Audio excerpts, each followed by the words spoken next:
दोस्तों, अगर आप भी एक एक्सेल यूजर हो या माइक्रोसॉफ्ट एक्सेल को अपने प्रोफेशनल और पर्सनल के लिए यूज करते हो, तो आज की वीडियो आप सभी के लिए काफी ज्यादा इंपॉर्टेंट होने वाली है। क्योंकि आज की सिंगल वीडियो के अंदर हम लोग माइक्रोसॉफ्ट एक्सेल का एक ऐसा ट्यूटोरियल देखने वाले हैं जो आपके एक्सेल वर्क में आपको काफी ज्यादा हेल्प करेगा। कई बार ऐसा होता है ना कि आपके पास एक्सेल शीट में एक मास्टर शीट होती है। जैसे कि आप मेरी कंप्यूटर स्क्रीन में देखोगे, मेरे पास ये एक मास्टर शीट है और मैंने अलग-अलग कोर्स के अकॉर्डिंग यहाँ पे अलग-अलग शीट प्रिपेयर करी हुई हैं। यानी कि इस मास्टर शीट में हमारे पास टोटल जितने भी स्टूडेंट्स हैं, उन सभी का डेटा है। पर इंडिविजुअली अगर बीसीसी कोर्स वाले कोई स्टूडेंट है तो उनका डेटा अलग से है। सिमिलरली अगर हम यहाँ पे ट्रिपल सी की बात करें, तो यहाँ पे ट्रिपल सी के स्टूडेंट का डेटा आ जाता है। डीएफए की अगर हम बात करें, तो यहाँ पे डीएफए वाले स्टूडेंट का डेटा आ जाता है। सिमिलरली डीसीए, डीटीपी और एडीसीए के लिए भी हमने सभी के लिए अलग-अलग शीट बना के रखी है। और आप देख पा रहे हो कि जब मैं इस बटन पे क्लिक कर रहा हूँ, एक रिफ्रेश का यहाँ पे मेरे पास बटन है। जब मैं इस पे क्लिक कर रहा हूँ ना, यहाँ से ऑटोमेटिकली डेटा रिफ्रेश हो रहा है और हमारे पास उसी शीट का डेटा पहुंच आ रहा है जो हम लोगों को चाहिए। तो ये कैसे होने वाला है, इस वीडियो में आप डिटेल में समझने वाले हो और काफी ज्यादा इंटरेस्टिंग आपके लिए होने वाला है।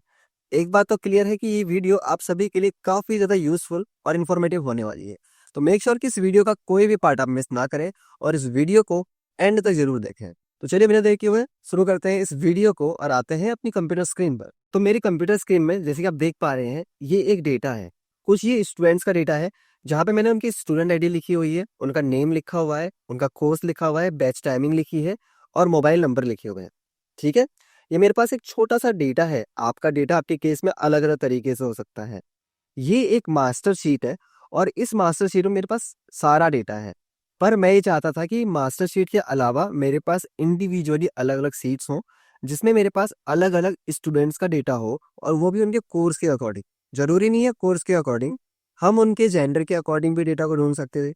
हम उनके बैच टाइमिंग के अकॉर्डिंग भी डेटा को ढूंढ सकते थे। मतलब डिफरेंट डिफरेंट वेज होते हैं ना, हम उसके अकॉर्डिंग डेटा को ढूंढ सकते थे। आप देख सकते हो कि जब मैं बीसीसी कोर्स में जाता हूँ तो अभी हमें डीटीपी लिखा आता है।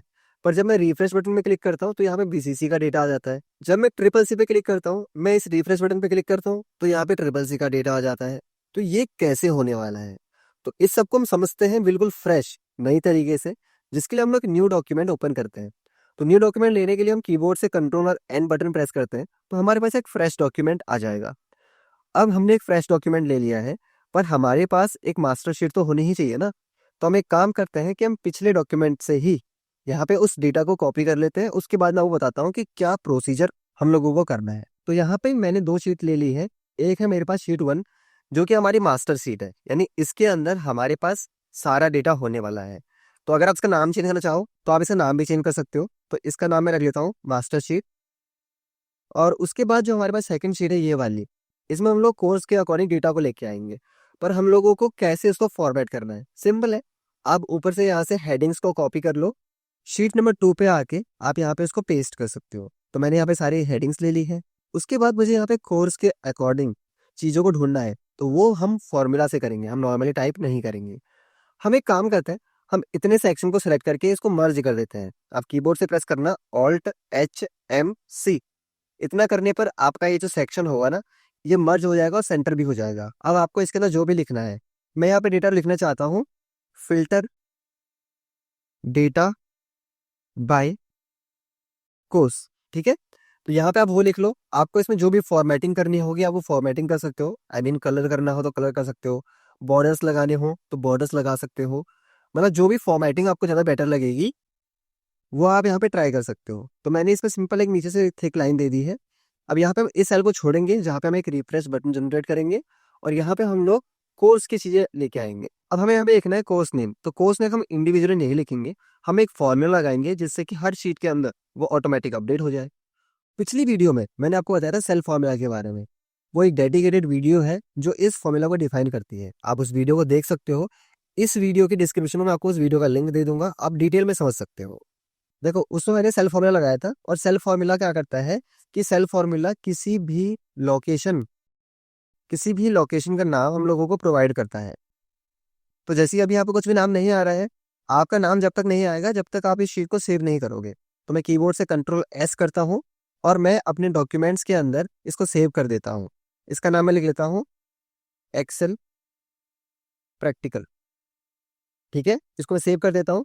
अब यहाँ पे जब हम फॉर्मूला लगाएंगे इक्वल सेल, और यहाँ पे लिखेंगे हम लोग फाइल नेम, फाइल नेम, और हम यहाँ पे आके ब्रैकेट को क्लोज करते हैं और एंटर प्रेस करते हैं। तो आप देख सकते हो यहाँ पे शीट 2 लिखा आ रहा है ना, यहाँ पर शीट 2 लिखा आ रहा है। पर हम लोगों को यहाँ पे पूरा का पूरा एक पाथ मिल रहा है, हम लोगों को पाथ नहीं चाहिए होता, हमें सिर्फ शीट 2 चाहिए होता है। तो उसके लिए हम इस फॉर्मूला को थोड़ा डिटेल में लगाते हैं यहाँ पे। तो यहाँ पे मैं लगाऊंगा इक्वल मिड। इस फॉर्मूला को डिटेल में समझने के लिए आपको वो वीडियो देखनी पड़ेगी। तो यहाँ पे मैं अभी फॉर्मूला पुट कर देता हूँ, आप इस तरीके से समझ सकते हो। मेरे को ब्रैकेट क्लोज करना है और उसके बाद मुझे लगाना है फाइंड। फाइंड लगाने के बाद मुझे राइट स्क्वायर ब्रैकेट फाइंड करना होता है, और वो फाइंड करना होता है सेल नेम में से। सेल नेम में हमको लिखना होता है फाइल नेम, और इसके बाद हम ब्रैकेट को क्लोज करते हैं, +1 लगाते हैं इसमें। वो आपको +1 का लॉजिक भी उसमें समझ में आ जाएगा। और उसके बाद हमें नंबर ऑफ कैरेक्टर के लिए कुछ रैंडम नंबर लिखने होते हैं। तो कुछ इस तरीके से हम लगाते हैं फॉर्मूला और हम एंटर प्रेस करते हैं। तो आप देख सकते हो यहाँ पे शीट 2 लिखा आने लग गया है। ठीक है, अब अगर मैं शीट का नाम यहाँ पे चेंज करता हूँ, मैंने इसका नाम रखा BCC और किया इंटर, तो आप देख सकते हो यहाँ पे अब BCC लिखा आने लग गया है।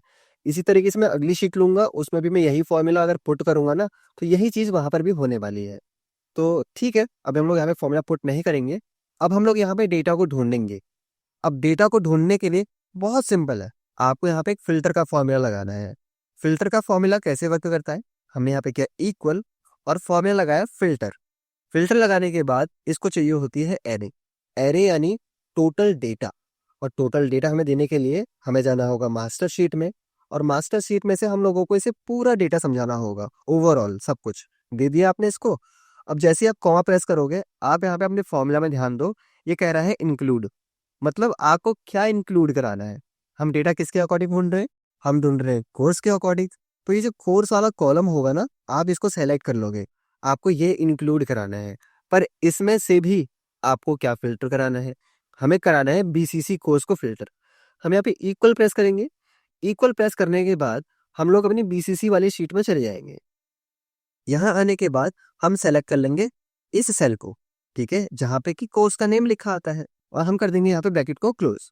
जैसे ही हम ये करेंगे और हम यहाँ पे एंटर बटन हिट करेंगे, तो आप देखोगे ये इंडिविजुअली उस शीट से BCC वाले डेटा को पूरा का पूरा यहाँ पे लेकर आ जाएगा। अब अगर मान लो हम लोगों को किसी दूसरे कोर्स की जरूरत है, तो सिंपली हमें करना क्या है, हमें अपनी इस शीट को कॉपी करना है। कॉपी करने के लिए हम इस शीट के ऊपर राइट क्लिक प्रेस करते हैं, मूव और कॉपी ऑप्शन में चले जाते हैं। फिर हम करते हैं यहाँ क्रिएट एक कॉपी पे क्लिक, और वो कॉपी मुझे BCC की बात चाहिए, तो उसके लिए हम लोग मूव टू एंड पे क्लिक कर देते हैं और हम कर देते हैं ओके। तो यहाँ पे लिखा आएगा BCC2, बट हम लोगों को इसका नाम चेंज करना है। इसके लिए मैं कोर्स रख देता हूँ CCC और मैं करता हूँ एंटर। तो आप देखोगे यहाँ पे लिखा रहा है CCC। सिमिलरली हम लोग यहाँ पे हर एक शीट को कॉपी करके रख लेंगे, जितनी भी चीजें हम लोगों को ढूंढनी है, और इंडिविजुअली हर किसी का हम लोग इस तरीके से नेम चेंज कर देंगे। तो हर शीट में अकॉर्डिंग टू द कोर्स अलग अलग डेटा यहाँ पे फाइंड होके आ जाएगा, फिल्टर होके बहुत आसानी से आ जाएगा। अभी आप देख सकते हो, अगर मैं एक और बार इसको ट्राई करता हूँ, मूवर कॉपी पे गए, क्रिएट एक कॉपी में हम लोगों को क्लिक कर देना है और करना है ओके, और हमें यहाँ पे करना है इसका नाम DFA। ऐसे ही हमारे और भी कोर्सेस है, DTP है, ADCA है, हम लोगों को उनके लिए भी अलग अलग शीट को कॉपी करके रख लेना है। तो इस तरीके से आपके सामने में रिजल्ट आएगा। पर अब देखो, ये काम तो बहुत इजी था, है ना। अब याद आपको एक दिक्कत हो सकती है, मैं आपको दिखाता हूँ। अभी हम DFA शीट पे हैं, हम DCA पे जाते हैं। पर आप देखो कि DCA पे आने के बाद भी आपको DFA का ही डेटा देखने को मिलेगा, और उसके लिए आपको करना होगा रिफ्रेश। और रिफ्रेश करने के लिए आपको बस F9 बटन प्रेस करना होता है। तो आपका यहाँ पे डेटा रिफ्रेश हो गया, यहाँ लिखा आ गया DCA। ऐसे ही अगर हम लोग CCC पे जाते हैं, अब यहाँ पे DCA लिखा रहा है, लास्ट टाइम हमने DCA के लिए रिफ्रेश किया था। अब हम लोग यहाँ पे दोबारा रिफ्रेश कर देंगे, तो यहाँ पे CCC आ जाएगा। BCC कोर्स में आते हैं और रिफ्रेश करते हैं, तो यहाँ पे BCC कोर्स का डेटा आ जाएगा। समझ रहे हैं ना आप। इस तरीके से आपको अलग अलग शीट में रिफ्रेश करना पड़ेगा, तब आपका डेटा अपडेट होगा। अब पता है क्या, मुझे ये लगा था कि यार मैं बार बार यही करूंगा ना F9, तो मुझे ज़्यादा अच्छा लगा। मुझे लगा कि मेरे पास एक बटन होना चाहिए, जिस बटन को क्लिक करते ही मेरा डेटा ऑटोमेटिक रिफ्रेश हो जाए, तो वो मेरे लिए ज़्यादा बेटर काम कर सकता है, ऐसा मुझे पर्सनली फील हुआ था। इसलिए मैंने एक बटन भी क्रिएट किया था।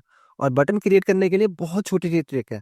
आपको क्या करना है, आपको इंसर्ट में जाना है, ठीक है, और यहाँ पे आपको टेक्स्ट वाले सेक्शन में चले जाना है। यहाँ आपको टेक्स्ट बॉक्स में जाना है और एक छोटा सा यहाँ पे टेक्स्ट बॉक्स ड्रॉ करना है। इस छोटे से टेक्स्ट बॉक्स में हम लोगों को एक सिंबल की जरूरत पड़ेगी। जो भी सिंबल आपको रखना होगा ना अपने रिफ्रेश करने के लिए, उसके लिए आप इंसर्ट के अंदर चले जाना, यहाँ सिंबल में चले जाना। सिंबल में आने के बाद मैंने सेलेक्ट किया है विंगडिंग्स 3 और उसके अंदर मुझे ये वाला सिंबल चाहिए था, तो मैंने इसको ले लिया था और मैंने किया उसको इंसर्ट। इंसर्ट करने के बाद मेरा यहाँ पे सिंबल रेडी हो चुका है।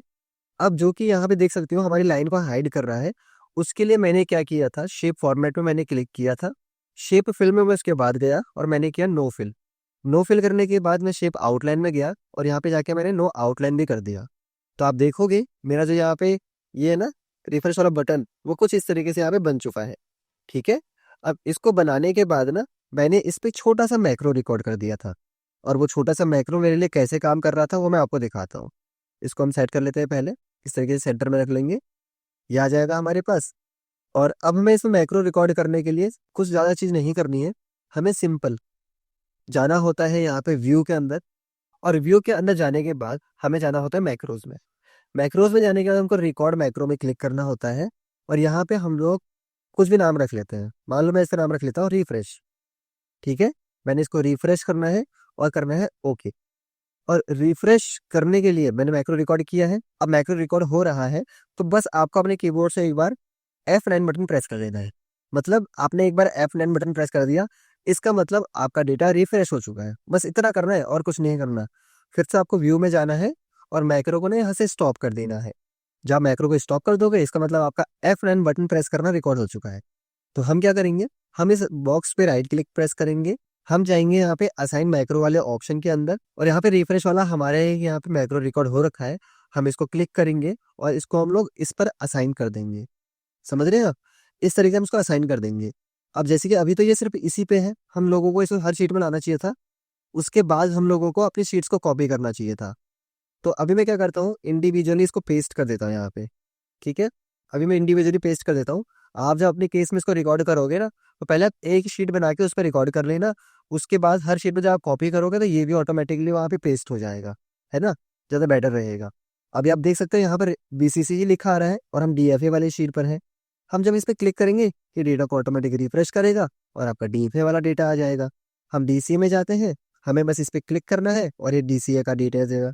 फिर हम लोग यहाँ पे CCC का डेटा ढूंढ सकते हैं। ऐसे आपके लिए रिफ्रेश करना भी काफ़ी आसान हो जाएगा। आपकी मर्जी है, आप F9 भी कर सकते हो और इस तरीके का कोई बटन बनाना चाहते हो तो वो भी आप कर सकते हो। मेरे को बटन बनाना ज़्यादा बेटर लगा, इसलिए मैंने ये बटन बनाया है। आपको जो भी लगेगा वो आप अपने अकॉर्डिंगली कर सकते हो। तो ये एक छोटा सा ट्यूटोरियल है, बट ये छोटा सा ट्यूटोरियल आपको काफ़ी हेल्प कर सकता है जब आप ऑफिस में बड़े बड़े प्रोजेक्ट पे काम कर रहे होते हैं और आप एक ही शीट से मल्टीपल शीट्स को जनरेट कर सकते हैं। उसमें कोई बड़ा VBA कोड भी नहीं लिखना होता है और एक छोटा सा ऑटोमेशन भी आप इसके जरिए जनरेट कर सकते हो। तो दोस्तों यही था एक छोटा सा ट्यूटोरियल, आई होप कि आपको ये पसंद आया होगा। दोस्तों अगर आपको वीडियो अच्छी लगी हो तो प्लीज़ इस वीडियो को एक लाइक करें और ज़्यादा से ज़्यादा इस वीडियो को शेयर करें। अगर आप चैनल में नए हैं तो प्लीज़ हमें सब्सक्राइब करें। मिलते हैं इसी तरीके की और अमेजिंग वीडियो के साथ नेक्स्ट वीडियो में, तब तक के लिए बाय बाय, थैंक यू।